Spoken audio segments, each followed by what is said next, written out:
At tayo padadako na po sa pakikinig ng banal na salita ng Diyos. Iniling ko po na pasamantalang tayo pong lahat ay tumayo bilang paggalang po sa banal na salita ng Diyos. Dalhin po ng ating beloved preacher, Brother Joey Mancera. Praise the Lord. God bless you po, beloved ordained preacher Nilo Miranda. Tayo pong lahat ay magkaisang dumalangin. Mapagpala naming Ama Diyos na makapangyarihan sa lahat. Sa matamis na pangalan mo, pinakamamahal na Panginoong Hesus, sa pangunang dalangin ng aming minamahal at ginagalang na pastor, Evangelist Wildy Estrada Almeda, your end-time prophet. Narito po kami buong puso nagpapakumbaba, humingi ng kapatawaran sa amin nagawang mga pagkakasala sa iyo. Sa mga oras na ito, O Diyos, langisan mo ang iyong banal na salita at pagpalain mo po kaming lahat. Ito ang aming samot panalangin sa makapangyarihang pangalan ng pinakamamahal na Panginoong Hesus at aming sinasaway, pinapalayas ang lahat ng masamang espiritu ng hadlang, cast out in the name of our dearest Jesus. Amen and amen. Praise the Lord. Ang pinakamataas na pagpupuri, pagpapasalamat ay tanging sa ating pinakamamahal na Panginoong Hesus. And we give double honor and respect to our dearly beloved and honorable Pastor Evangelist Wildy Estrada Almeda, the end-time prophet of God. And we will always remember and cherish the precious memories and the blessed teachings of our dearly beloved and honorable Assistant Pastor Lina C. Almeda. To the beloved children, children-in-law, grandchildren, to the whole beloved family here and abroad. Hallelujah. Isang mapagpalang gabi po sa inyo lahat. Sa lahat po ng ating minamahal na mga kapatiran, maging sa buong mundo, ating live webcast viewers, maging dito po to our beloved brethren, sa lahat ng mga bisita, welcome to the royal family of God. Mga minamahal, we're on the last days. Wala na pong panahon. Kailangan po na ang bawat isa po, ituon natin. Ilagak natin ang ating pag-iisip sa mga bagay na nangasa itaas. Just look unto Jesus, the author and finisher of our faith. From the book of Colossians chapter 3 verse 2, atin pong basahin. The second book of the book of Colossians chapter 3 verse 2. Set your affection on things above, not on things on the earth.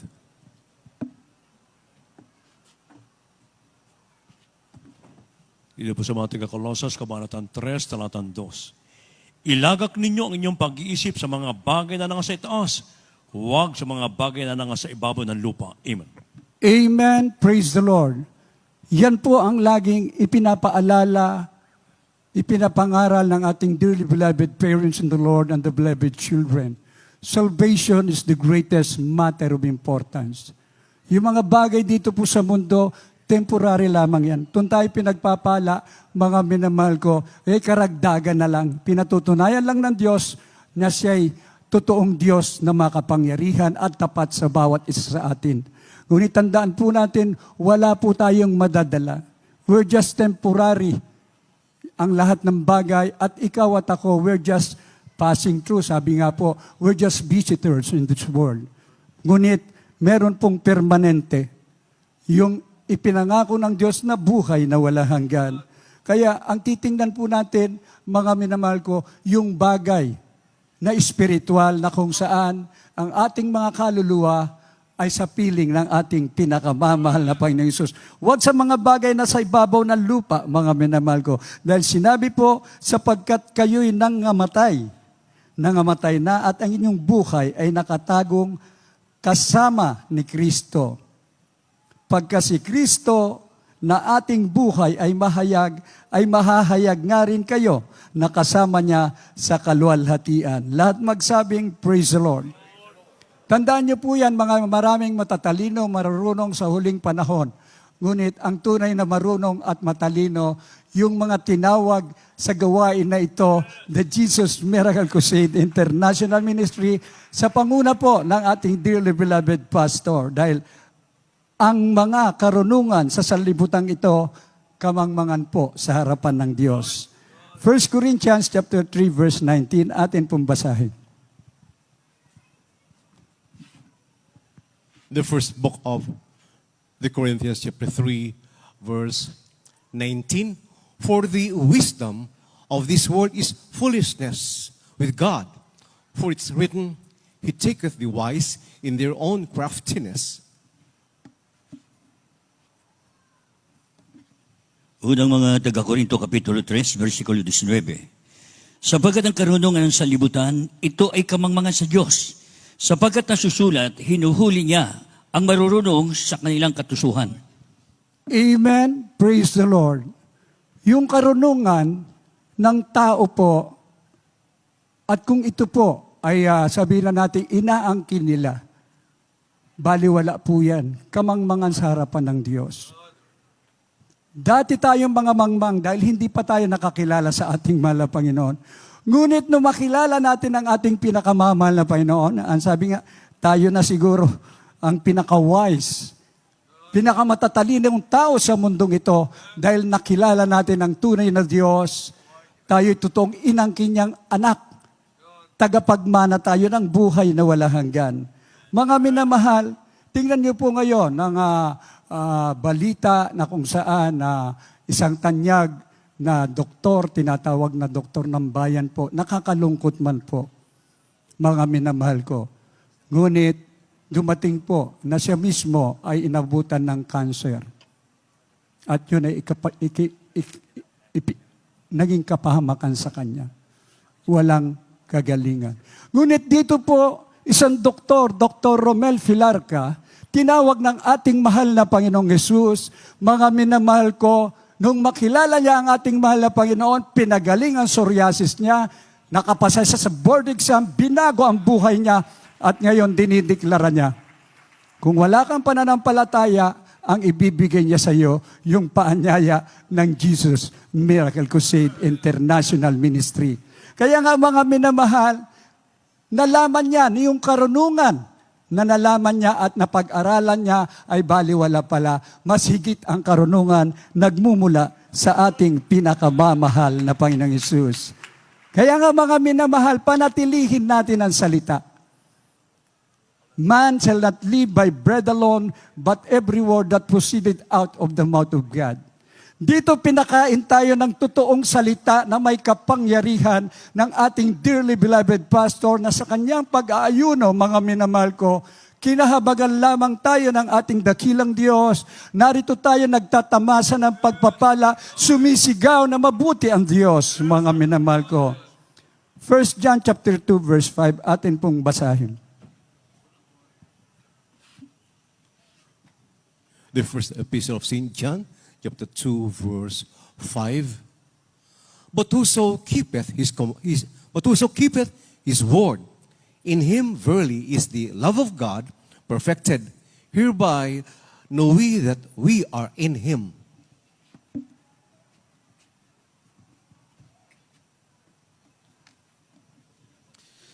Unang Juan, Kapitulo 2, versikulo 5. Datapot ang sino mang tumutupad ng kanyang salita. Tunay na sa kanya ay naging sakdal ang pag-ibig ng Diyos. Dahil dito'y nalalaman nating tayo'y nasa kanya. Amen. Praise the Lord. Lahat na ng pagpapala, nakakamtan natin, mga minamahal ko. Kaya nga sa mga buhay na patotoo, medyo sinushorten na lang dahil sa dami ng pagpapala, mga minamahal ko. Dahil sa mga tumutupad ng kanyang salita. Tunay na sa kanya ay naging sakdal ang pag-ibig ng Diyos dahil dito'y nalalaman nating tayo'y nasa kanya. Mula pa sa simula, nag-umpisa ang ministeryong ito. Anong pag-ibig ang katapatan ng ating dearly beloved pastor? Hindi niya inalintana na sa usigin, mga minamahal ko. Nagtiis sa mga pagsubok, mga minamahal ko. Sa kanyang pag-aayuno, pananalangin, ang nais niya maligtas pa ang maraming tao. Hindi siya tumigil magpatotoo, maghayag ng kabutihan ng Diyos. At ngayon, saksi tayo buong mundo, mga minamahal ko, sa bawat sulok ng daigdig na may banal na gawain, ikaw at ako ay pinagpalang lubos ng ating pinakamamahal na Panginoong Hesus. Ngayon nalaman natin, buhay ang Diyos na ating pinaglilingkuran. Dahil sa sakdal na pag-ibig ng ating dearly beloved parents in the Lord, haharap tayo sa Talipaw Sulupis Mission Anniversary. we will celebrate the greatness of our loving God. Pagkatapos niyan, ang ating 50th church anniversary, ipagsisigawan natin sa buong mundo na ang pag-ibig ng Diyos ay sumaatin, mga minamahal ko. Walang dahilan upang ang bawat isa po ay manlamig pa. Bagkos, gamitin tayong lahat, mga minamahal ko, na tuparin natin ang salita ng Diyos, gawin natin ang ating tungkulin upang malulhati ang ating dakilang Diyos na sa kanyang pagbabalik, datnan tayong gumagawa sa banal na ubasan ng ating pinakamamahal na Panginoon. Ito na po yung panahon. We're on the survival of the fittest.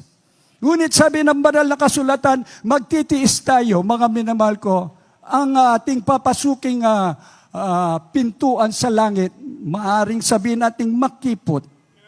May mga pagsubok, mga minamahal ko. Ngunit magpipilit tayo, mga minamahal ko. Pilitin nating makapasok sa pinto ang makipot na kung saan yung ilan umaayaw Yung iba sumusuko. Pero sinabi po ng banal na kasulatan, marami ang magsisikap na pumasok at hindi mangyayari. Kailangan lang pagtiisan natin. Ito po ang tungkulin natin na tayo ay maghahanda sa huling panahon, na tayo po ay talagang sa kabila ng mga nagaganap na mga pagsubok, harapin man natin ang kamatayan, huwag tayong matakot. Yet though I walk through the valley of shadow of death, I will fear no evil. For me to live is Christ and to die is gain. Yan ang dapat pamantayan natin, mga minamahal ko. Magpupumilit tayo na makapasok sa kaharian ng ating dakilang Diyos dahil doon, nandun ang ating tunay na kapahingahan, mga minamahal ko. Kaya nga, sinasabi ng banal na kasulatan, atin pong basahin sa Luke chapter 13, verse 24. Amen. The Gospel according to Luke chapter 13, verse 24. Strive to enter in at the straight gate, for many, I say unto you, will seek to enter in and shall not be able.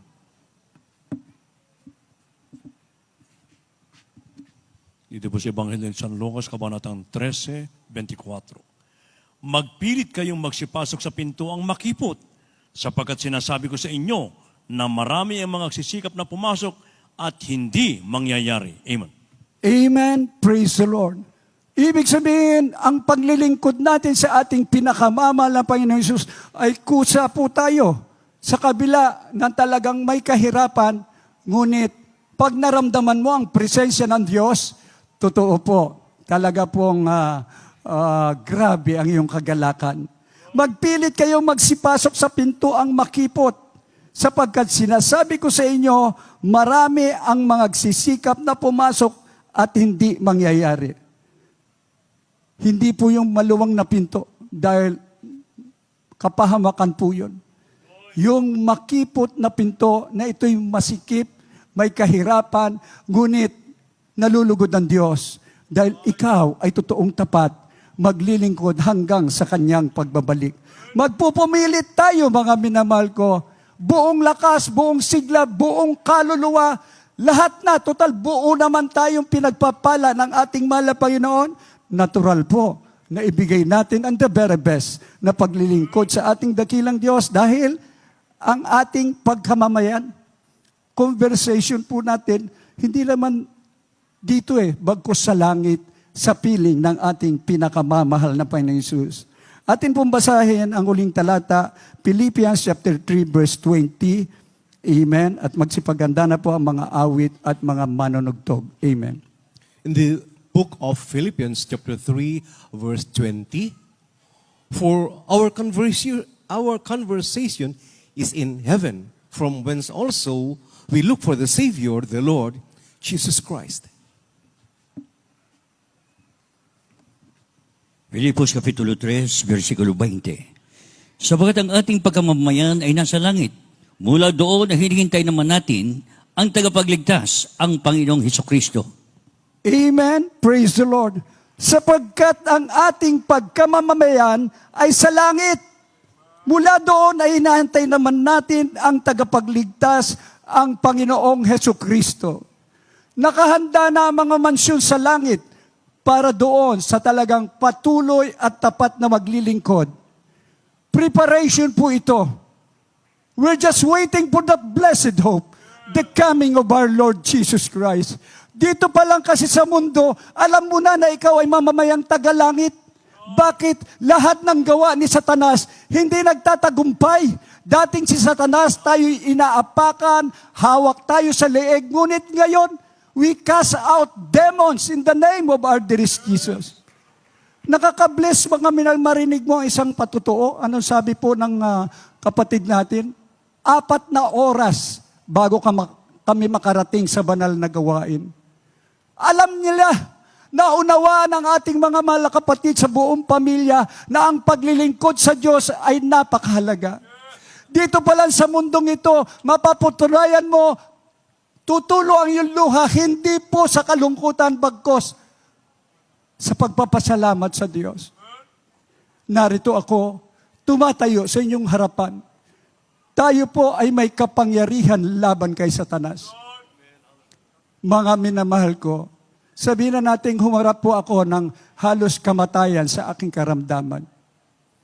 Salamat sa ating dakilang Diyos na buhay. Pagkatapos noon, through the prayer ng ating dearly beloved Pastor, Wildy Estrada Almeda, over a physical examination ko, wala po akong, lalo na yung mga sakit ko noon, wala po eh. Talagang totoong pinagaling ako noon pa ng ating mahal na Panginoon.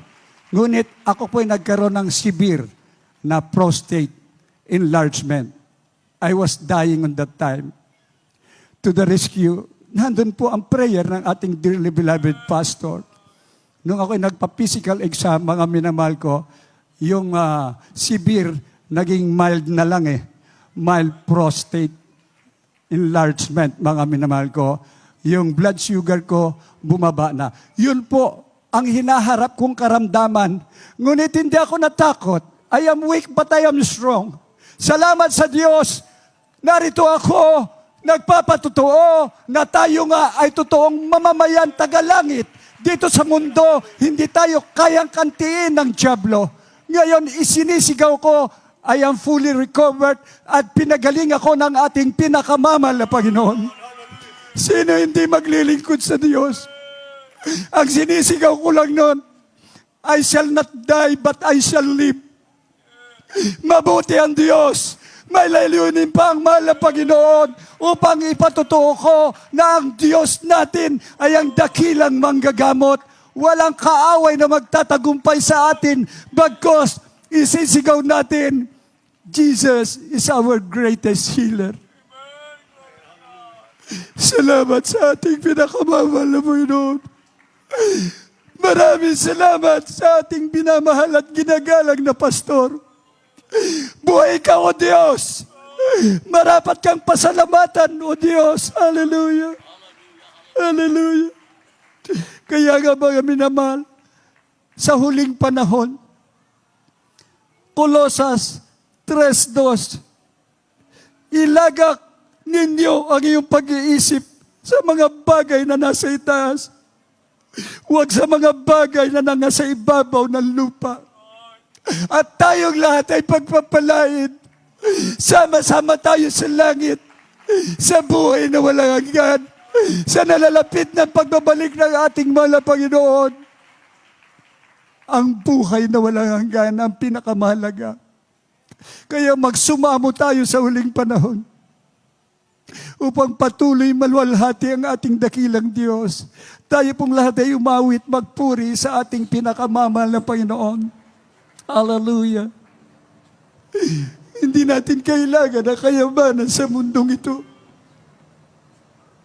Yan ay talaga ibibigay naman ng mahal na Panginoon habang nandito tayo. Hindi natin kailangan ang katanyagan. Ang kailangan natin, tayo ay makasiguro sa buhay na walang hanggan. Tayo pong lahat ay umawit at ating inanyayahan po ang mga bisita, mga baguhan, maging ang ating mga live webcast viewers.